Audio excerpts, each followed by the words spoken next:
જય માતાજી, જય ગુરુદેવ. તો જો સવારમાં બધું કામ કરી નાખ્યું છે. તો અમારે જો 2 દિવસ પછી અમારે જવાનું છે પાલમાં, શ્રીમત છે એટલે મારા ભાઈની દીકરીનું. તો જો તૈયારી કરવી છે. મિતના પપ્પાને મહેંદી નાખી દઉં, કેમ કે ધોળાવાળા થઈ ગયા છે એટલે, કેમ કે પરસંગમાં જવાનું હોય એટલે આમ કંઈ ખારા લાગવી એવું કરવું તો પડે. તે થોડું ઘણું બધા વાતો કરવા માંડે કે આને નકરી વાડીના કામની જ ખબર પડે છે, બીજી કંઈ ખબર પડતી નથી. તો બધા હારે રહેવું પડે, બધા જેવું થવું પડે. તો હું એને મહેંદી નાખી દઉં. મારે તો કાંઈ બહુ મહેંદીની જરૂર નથી, કેમ કે મારે તો સારા જ છે એટલે મારે કાંઈ મહેંદી નથી નાખવાની. પણ મોઢું ને એવું ધોવરાવાનું છે, ફેશિયલ કરી નાખું. ઘરે લાવું છું એટલે ઘરે ફેશિયલ કરીશું, પાર્લરમાં કાંઈ જવાનું નથી. અને ખાલી આઈબ્રો એક કરાવવો છે. એ ટાઈમ રહેશે તો જઈશ, નકર ફેશિયલ એક કરી નાખીશ એટલે એમ મોઢું થોડું સારું લાગે. રોજ તો દાડીએ વ્યા જઈએ છીએ, પણ આજ હું ઘરે રહીશું એટલે મહેંદી નાખું છું, વાળ કાળા કરું છું. કેમ કે ધોળા થઈ જાય એટલે પછી વાળ તો કાળા કરવા પડે, નકર તો હારા ન લાગે પરસેમમાં આવી એટલે. વાળ મહેંદી નખાઈ ગઈ છે. તો જો આ ફેશિયલ કિટ છે, 5 કિટ આવે. જો આ રીતના એક પછી એક, આ પહેલું, બીજું, ત્રીજું, ચોથું અને 5મું. આ રીતના 5 સ્ટેપ આવે વારાફરતી 15 મિનિટનો ડાયમંડ બ્લીચ છે. આ કરી અને પછી આને સાંજે કરવાનું છે. અત્યારમાં ફેશિયલ કરી નાખું, પછી સાંજે બ્લીચ કરી નાખીશ એટલે મોઢું બહુ સરસ થઈ જશે, ઉઘડશે સારું બહુ. તો હાલો હું ફેશિયલ કરી નાખું અને પછી સાંજે બ્લીચ કરીશ. તો જો આ પહેલો સ્ટેપ છે, આને 15 મિનિટ 10 મિનિટ ઘસવાનું. પછી આ બીજો છે સ્ક્રબ છે, આને 10-15 મિનિટ ઘસવાનું. પછી આ મસાજ ક્રીમ છે, આને પણ ઘસવાની છે 10-15 મિનિટ. પછી આને પણ 10-15 મિનિટ ઘસવાની છે. અને આ ફેસ પેક છે એટલે આને તો 10-15 મિનિટ લગાડ્યા રાખવાનું છે. તો આનાથી મોઢું લાઇટ મારે છે વધારે પડતું. અને આ બધાય ઘસવાના છે, મસાજ છે બધી ક્રીમો. જો મસાજ, આ મસાજ જેલ છે. આ પહેલાં હું તૈયારી કરી દઉં છું ફેશિયલ કરવાની. તો જો શરૂ કરી દીધું છે ફેશિયલ કરવાનું. આ રીતનું ઘસવાનું બધું, મસાજ આ બધું જો આ રીતનું. તો જો અહીંયા ફરજામાં પવન આવે એટલે બહાર બેઠા છીએ, બહાર ને બહાર ફેશિયલ કરી નાખું એટલે પવન આવે ને 2 વાર. તો જો 4 સ્ટેપ પૂરા કરી નાખ્યા અને હવે આ 5મો સ્ટેપ છે, એને 10-15 મિનિટ ચોપડી રાખવાનું છે એટલે ફેશિયલનું કામ પૂરું. પછી સાંજે બ્લીચ કરીશ. અને હોય ફેશિયલમાં તો જો આ પાછળ લખેલું હોત આવે, જો આ રીતનું કરવાનું બધું આવે. જો તો આમાં લખેલું જ આવે એટલે કાંઈ ટેન્શન લેવાની કાંઈ જરૂર નથી કે આવડશે કે નહીં આવડે. પણ મોઢું બહુ સરસ થઈ જાય એનાથી. હું તો આ જ વાપરું છું અને ડાયમંડ બ્લીચ વાપરું છું. ગમે ત્યાં પરસંગમાં જવાનું હોય, લગ્ન હોય, નાનું મોટું કામ હોય તો આપણે આવું ઘરે કરી શકીએ. કેમ કે ઘરે આવું ફેશિયલ કરતા હોય ને તો, કેમ કે પાર્લરમાં જવાની જરૂર ન પડે. કેમ કે અત્યારે તો પાર્લરમાં બહુ પૈસા થઈ ગયા છે, મોંઘવારી વધી ગઈ છે એટલે ઓછા ખર્ચે પતી જાય. એટલે આવું ઘરે રાખ્યું હોય તો કામ લાગે. બહુ ઝાઝી કિંમત નથી, 100 રૂપિયાનું જ આવે છે, પણ 2 થી 3 વાર થઈ જાય છે મારે તો. બીજાની તો ખબર નથી, મારે 2-3 વાર થાય છે એટલે મારે તો 25-30માં એવરેજ આવી જાય એકવારની. અને મોઢું બહુ સરસ થઈ જાય છે એનાથી. અને મને તો આ ફાવે છે એટલે હું આ વાપરું છું. તો જો આ ફેશિયલ બહુ સારું આવે છે.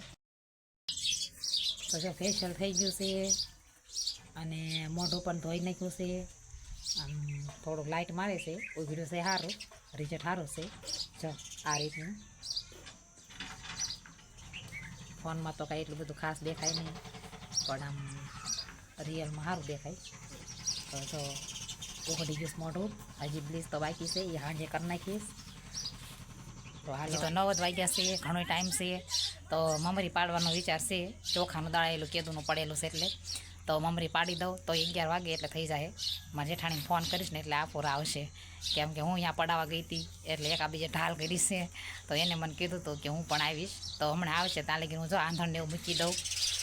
તો જો સોલો જગું છું, તો જો સોલો જગવી દીધો છે અને તપેલાને પાકો દઈ દીધો છે. ગારાવાળો કરી નાખ્યો છે તપેલું, કેમ કે કાળું ન થાય સોલા ઉપર એટલે. તો હવે આમાં હું આંધણ મૂકી દઉં.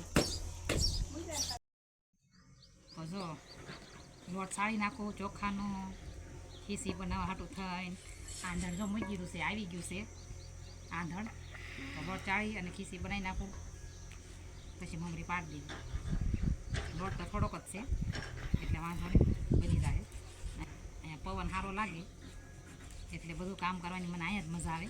ઘરમાં ઓછું ગમે એટલે ઝાઝુ અહીંયા જ વધારે રહું છું, બહાર ફરજામાં ઘરમાં ઓછું રહેવાનું આવે. છળાઈ જશે, બીજા પછી તાળી.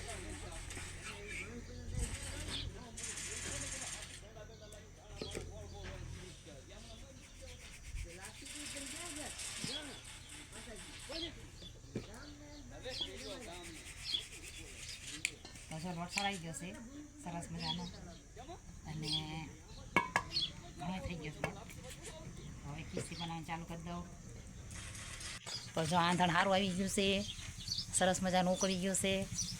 કલર નાખ્યો છે લીલા કલરનો, કેમ કે આ મમરી સારી લાગે એટલે. તો જો હવે હું ખીચડી બનાવું છું. તો જો આજે તો મારે એકલા ખીચડી બનાવવાની છે. આજે લોટ નાખતું જવાનું છે અને હલાવતું જવાનું છે આજે, કેમ કે મારા જેઠાણી કાંઈ આવ્યા નથી. એટલે વાટ જોઈશ તો પાછું મોડું થશે, એટલે એ કાંઈ આવ્યા નથી. ત્યાં હું ખીચડી બનાવી નાખું, બસ ખાલી મમરી પાડવાની જ રહે. ખીચડી બનાવું છું. તો જો ખીચડી બનાવું છું. આજે તો એકલા બનાવવાનો વારો આવ્યો છે, ધુમાડો લાગે જ છે. આજે એકલા બનાવું છું એટલે થોડી વાર લાગશે, કેમ કે મારા જેઠાણી કંઈ આવ્યા નથી. પછી એકલા બનાવવી પડે, એની વાત ઘણી જ હોય, પણ જે આવ્યા નથી એ આવે ત્યાં બનાવી નાખું. ખીચડી કપડે કરી નાખું, તૈયાર કરી નાખું. તો જો આ ખીચડી બની ગઈ છે આપણી કમ્પ્લેટ લીલા કલરની. અને હજી આ લોટ પડ્યો છે, જો આ લોટ છે હજી વધ્યો છે.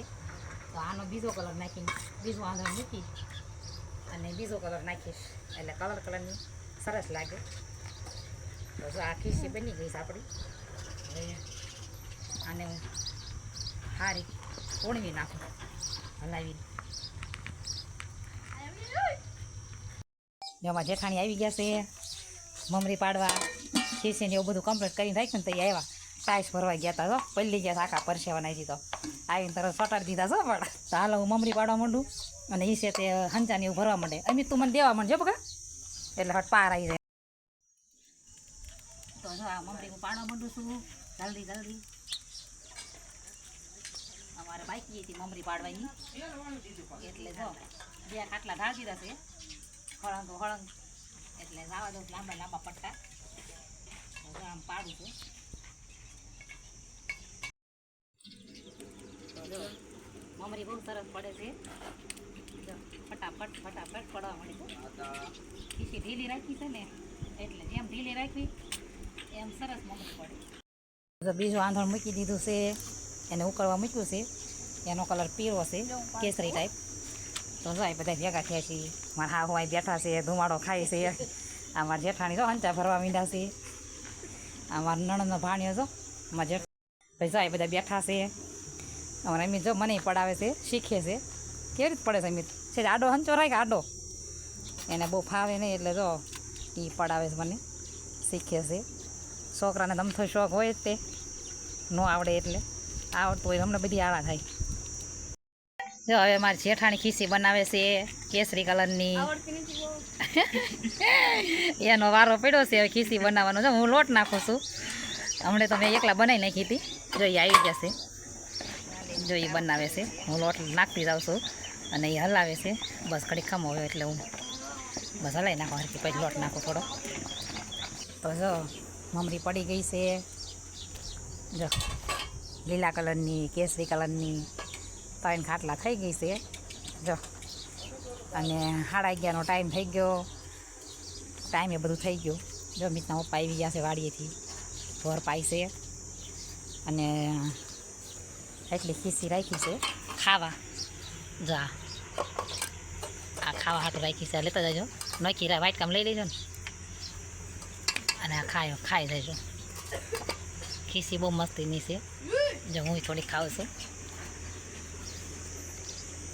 છું. તો જો મમરી પડી ગઈ છે. અને હવે રાંધવાનો ટાઈમ થઈ ગયો છે, એટલે હવે રાંધી વાળવી. મારા જેઠાણી જો હવે નવરા થઈ ગયા છે. મમરી ખાઈ હોય આવજો કા. હાલો જા મૂક્યાય પડી ગઈ છે. હાલો આવજો. તો જો મમરી પાડી ધોઈ નહીં ગયું, એવું કામ કરી નહીં ગયું. અને હવે અમે જઈએ છીએ નાવા તડકાના. કેમ કે બધા કે નાવા જવું છે. તો જો જઈએ છીએ ગાડી લઈને નાવા. બે દિન નાવા જોઈએ છે. કેમ કે કામ લઈ જઈશ ને એટલે વ્યા જાય વરસાડી. તો જો જઈએ છીએ નાવા એટલે તો જો એટલે અમે પોગી ગયા છીએ નાવા. જો બધા થાય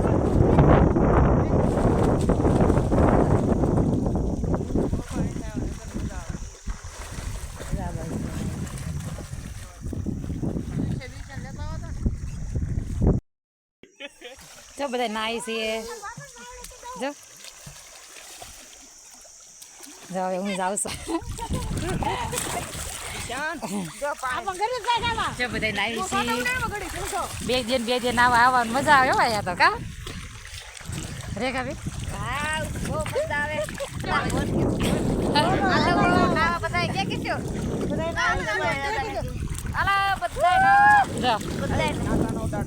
કેરું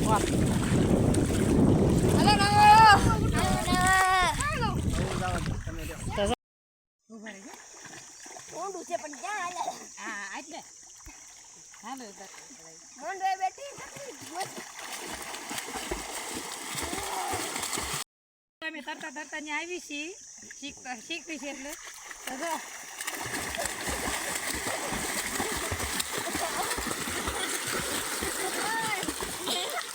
થોડા ભાઈ આવ્યા છે તો હાબુ લેવી છીએ. જો અમારા ગામમાં વેસવા આવે જ છે, પણ અહીંયા આવ્યા છીએ તો એ અમારા જેઠાણી હાબુ બાંધો લીધો. તો જો અહીંયા હાબુ ને એવું મારા જેઠાણી લીધું છે.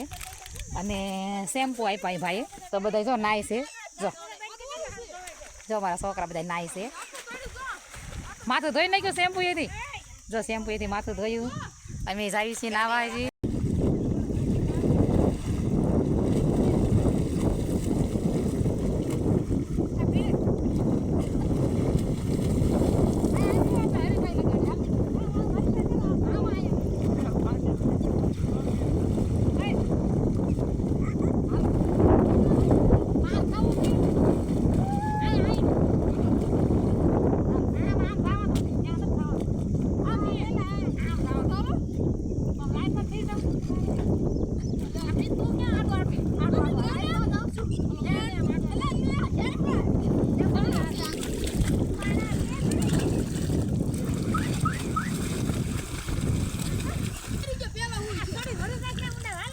કેમ કરવું?